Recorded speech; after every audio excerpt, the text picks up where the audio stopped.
Hey folks, it's Maxie here and welcome to another episode of TEW2020, the Impact Wrestling Save, and you join us for what we will have as our go-home show for Genesis. I feel we covered probably about 8 matches in terms of preparation for the pay-per-view, and what is, to be honest, a pretty damn solid card I'm really looking forward to. I don't know what's going to main event the pay-per-view. There's many options, but that's good, because that gives us a lot of options going forward for people we can give the brass ring to. It's not imaginary in Impact Wrestling, you actually get a chance to grab it here. So someone could get a push out of nowhere. But yeah, let's not slight on WWE. We've got a shorty book. Let's see how it goes. This is your go-home show for Genesis. So it turns out that we have managed to amass an attendance of 1,188 fans at the Dusty Rhodes Field at Harman Stadium. Decided to go with a nice and simple contract signing for the World Championship. Ethan Carter III, Fenix, alongside the matchmaker of Impact Wrestling, Kurt Angle. And you know what? They don't even have any commotion. They just say what they need to say. EC3 says he's at the top of his game. He's got a lot of fire under his belly. Feel his motivation. He just feels like the last couple of years have showed him he needs to get back to the top. He needs to be world champion. He knows that Phoenix is good, but EC3 is better. And Phoenix just says it's great being champion. Wants to keep putting on kick-ass matches, and he's going to put one on against EC3, but he's going to make sure he takes that victory. So they don't attack each other. They just, Johnny Dango's outside the ring. But Kurt Angle's got a few words for him. So a 55 is our opening segment for the contract signing. That's your World Championship match locked in. And Johnny Dangle basically says that, well, the text says he's been fired by the company. That is a bit incorrect. But Johnny Dangle will be banned from ringside, and any interference from Johnny Dangle will result in an instant disqualification for EC3. So a 54. So Johnny's obviously a bit furious at that. We then had a good matchup that saw Chad Betts defeat Evil Uno in 11:31 with a grand amplitude. Both guys bringing pretty decent performances, Betts closing in on 70s, but the match itself is rendered a 60. So delighted with that one. And after the break, Chad Betts bumps into Ethan Page. And, they get in a bit, they kind of walk in each other's path. They're a bit like, what the hell are you doing? You know what I mean? And then they get in a bit of an argument. And then they start brawling. And then road agents pull them apart. And then I've got an easy match-up to make. Chad Betts versus Ethan Page at Genesis. Brilliant. Looking forward to that one. 61 angle. At the end of the match, they had decent reaction from the crowd, but subpar wrestling. Alex Reynolds and John Silver beating the Decay in 8:04 with Alex Reynolds pinning Crazy Steve. A 40 here, nothing spectacular, just giving Reynolds and Silver some momentum going forward. This results in a promo from Reynolds and Silver as they try and get the mind game started on the inflictors of pain. John Silver just saying he's hungry for a championship. He is going to become Impact Tag Team Champion alongside Reynolds. They just basically mock IOP, calling them losers, etc., which is a 41. This frustrates both Slamani and Dinza. They came out, they beat the crap out of Reynolds and Silver and put them both through tables with power bombs. So the tag champs absolutely dominant here. The number one contenders are going to be licking their wounds for a couple of weeks. But a 40 rated segment here.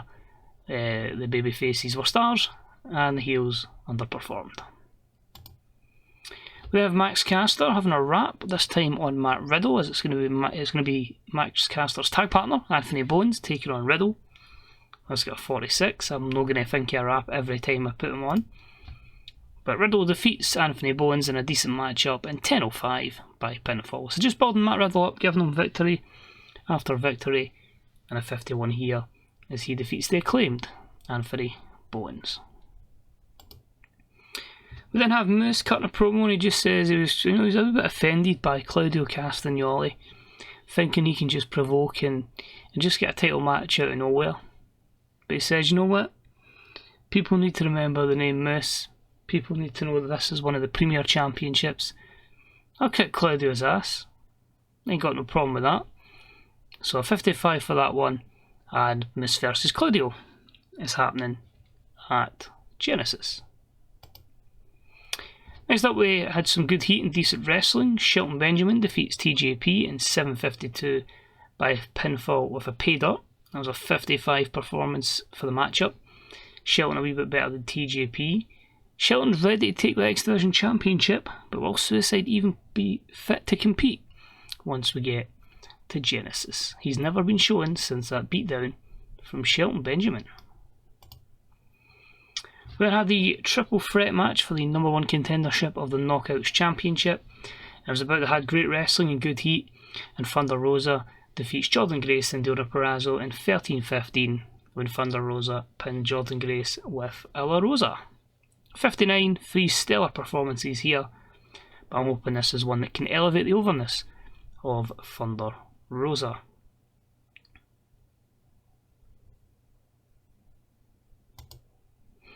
This leads to her cutting a promo on Ronda Rousey.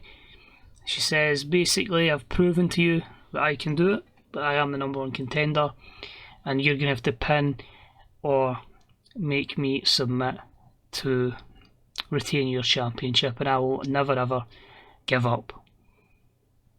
This causes Ronda to decide, we'll see what stipulation can come up in the next week or so. Obviously, it's a few days when this taping goes live, but obviously 3 weeks to think, but we'll try and think of a stipulation where only pinfall or submission can decide the winner. But at 66 is Ronda Rousey and Thunder Rosa.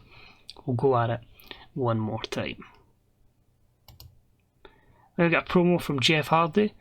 He says he's been licking his wounds basically since he got assaulted from Ace Austin. But he says he's seen it year after year, the young guy coming through and trying to take out the older guy. But Jeff Hardy says he's still got a lot to give, a lot to bring to the business, and he's going to show that even guys like Ace Austin, well, they're good, they've still got a long way to go. He still cares about his creatures of the night, and he's going to give them a good victory at Genesis. So that promo was a 64. Roderick Strong comes down to do colour commentary for our main event. That scored a 60.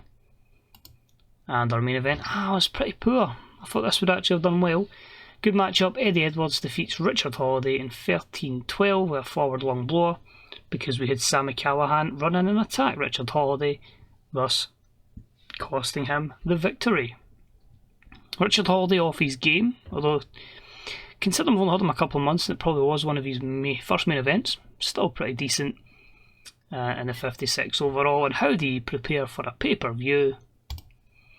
Brought to the back between Edwards and Strong, and from Richard Holiday and Sami Callihan. It's all crazy as we go to the back, as we are ready for a stacked show at Genesis. So the show itself, 58, we increased popularity in 55 regions, but our main one, I think we probably would have been fine if it wasn't for the production values.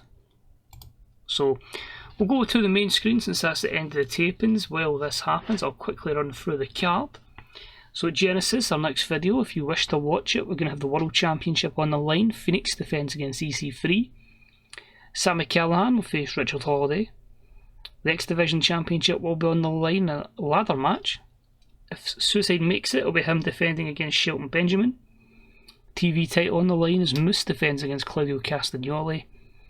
Knockouts Championship and a stipulation still to be determined as Ronda Rousey defends against Thunder Rosa. With the Tag Team Championships on the line as the IOP defends against Silver and Reynolds. Jeff Hardy takes on Ace Austin, and All Ego Ethan Page takes on Chad Betts. And so I do not forget to do it, I better write it in. Roderick Strong versus Eddie Edwards. And we might sign Leah Van Dale. Possibly. We'll see how over she is. That would be more a signing for overness purposes than anything else, so we might look at Leah Van Dale. Obviously we can't, we could just sign her and call her Mela, I suppose. But if she's been released by WWE, probably expect us to sign her up then. Just for overness purposes. She's probably going to be the third most over woman we'd have. Right, where are we? Impact. Show was awesome. Show was awesome. Show was awesome. Show was excellent. That's promising to see. So TJP is a bit pissed with his booking. Eric Young says that Richard Hawley is a natural talker. And Chris Sabin is happy with the work that Venny's doing. So all promising there. But yeah, apart from that, not really too much else to cover, really. Apart from, you know the card. Let me know your predictions in the comments section below. Hopefully it's a stellar pay-per-view. And hopefully we're that one step closer to that 59. That's the key number, 59. So I'm saying February's event, March's event, April's, and possibly May. So I'm hoping for June, moment medium, we can start to maybe tie people down to exclusive written contracts. But until the next episode, 21 Maxwell, I'll see you soon. Bye bye.